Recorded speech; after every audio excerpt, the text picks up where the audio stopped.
even to be an athlete in one of them needs a lot of efforts and a lot of training sessions and training hours and a style of life, everything. So how to choose who is going to fit in such a sport and to move from the level of amateur to the level of a pro? What we look at in the beginning is someone who's a good swimmer, who has the body and the mind for the rest of the sports. So he has to be fit physically for running and equestrian and fencing, and he has to be with a high IQ. He has to be very smart, because fencing, riding and shooting are events that need focus, that need cat reaction, intelligence. And of course he has to have also the ability to deal with animals, which is not the case with everyone. But it's a beautiful sport. The down part of it is that it needs so much effort. It needs daily training of 7-8 hours daily. Aya told me before that the one who want to be something or to have his name, a brilliant name in modern pentathlon, should forget all about social life. Forget all about social life. Let's be true. This is a fact in every single sport. All the real champions, with their way of life, with their training, we have to sleep, we have to rest, we have to eat in a certain way.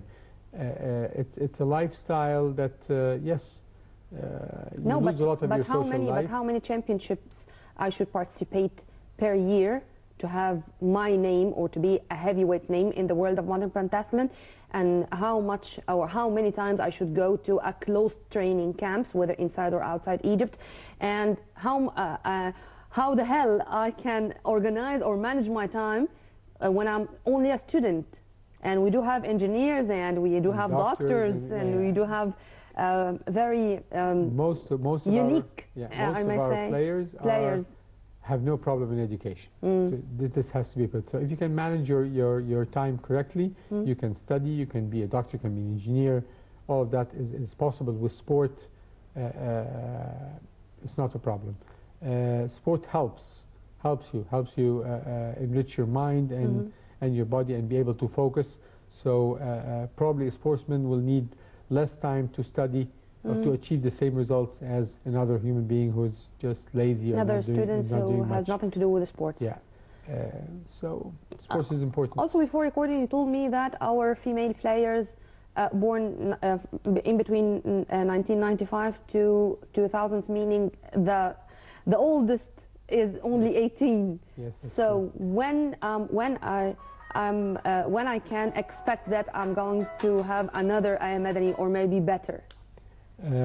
Not soon, that's for sure. But what we are doing now is we are trying our best to build a new generation. This was not done in the past.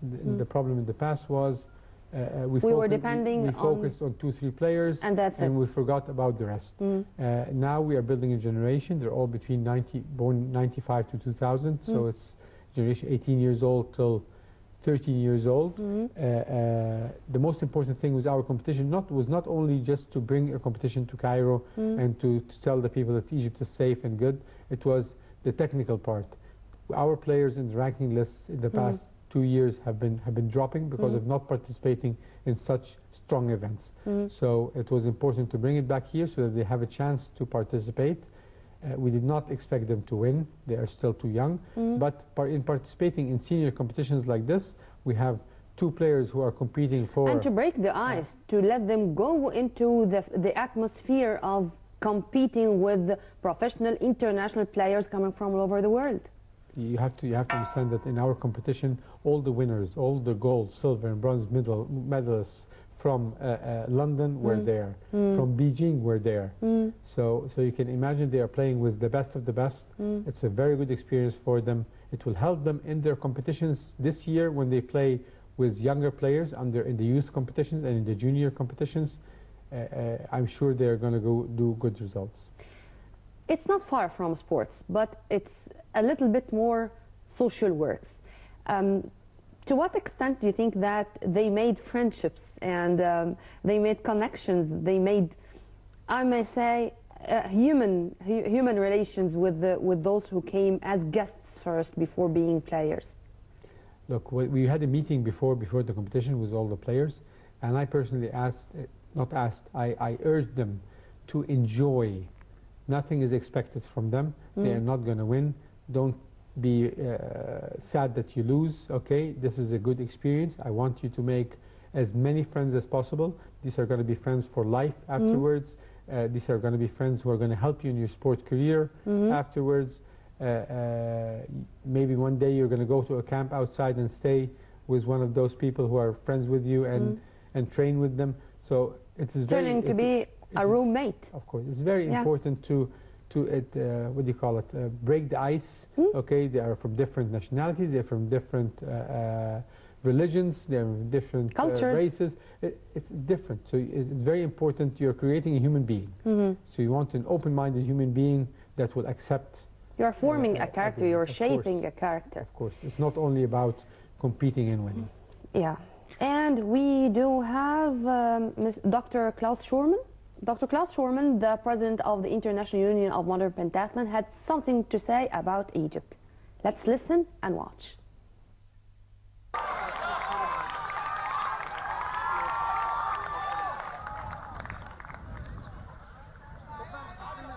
I must say, after 3 years, we have not any big World Cup here in Egypt, in Cairo. We are very happy that we can host this year again under very special good conditions a World Cup for the Union in this military, this is a police academy, and with all the support what we are getting from the National Olympic Committee, from the sport minister and the government. So we are quite happy that this World Cup will be a big success for our movement. And the conditions here for the facilities, and especially the horses, excellent horses for the athletes, but the horses are very, very important for our competition.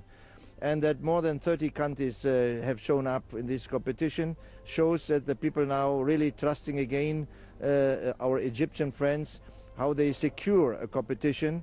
And that was for me, for myself as a president, not easy. Why? To convince countries who said, no, maybe it's too dangerous to go to Egypt. But now we could see and learn that the decision what I have made together with my colleagues to give the green card, to say, let's go.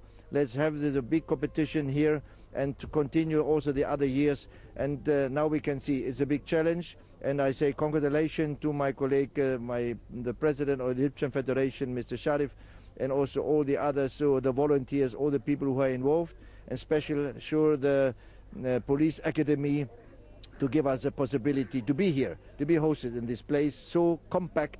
And so I must say it is really for all of us, for the Union, and also for your country to show up that sport can show more peace and better understanding between different groups. And so, as we say, sport is a strong language in the world, and this is underlining that also other sports should come back to Egypt, to Cairo or other places with competitions. And I'm very happy that our sport, the sport created by Coubertin as a legacy, to be back here in Cairo. And I'm looking forward for tomorrow, the mixed relay competition. And again, thank you so much, and congratulations to all who have been involved, especially also your government, the police, all of them who have been supporting us, sponsors, so that our national president, our National Olympic Committee here in Egypt, and we as international body, we can say it was the right step to do it, and we will go home with great memory. No, I have been here in Egypt maybe 30 times. I have been many, many times. I'm coming since 30 years to your country. I have hosted here myself a Congress. I've been here 2 times at Junior World Championships, many international competitions, World Cups, other international meetings.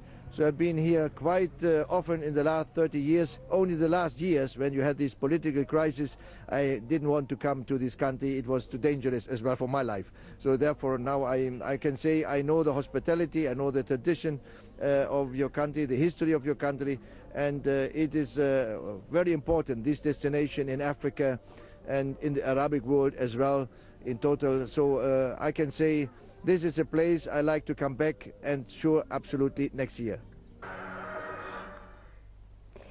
And To my surprise, today was very special and is very special and will remain very special, the 6th of April, as it was chosen by the United Nations to be the day or the International Day of Peace and Sports. For me, I should confess, this is the very first time to know something like this.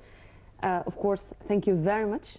But tell me about it and let our viewers know more about the International Day of Peace and Sports. The United Nations have decided that the 6th of April of every year is to be celebrated as the Day of Peace and Development in Sport. The IOC has told all the National Olympic Committees to celebrate that day. Today is the first year we're celebrating this. It will be a yearly thing celebrated. First day worldwide or first? Worldwide. Okay. All the National Olympic Committees around the world. Then Egypt is one of the countries which celebrated the very first day of peace and sports on the 6th of April. Yes. 2014. And the founder of the Foundation of Peace and Sport, Mr. Joël Bouzou, who is in the same time the Vice President of the International Federation, exactly. International Union of Modern Pentathlon. Yeah, and he is the Chairman of the Olympians Foundation around the world. Has come specially from France yesterday to our event today. He was welcomed by us and the Minister of Youth and Sport,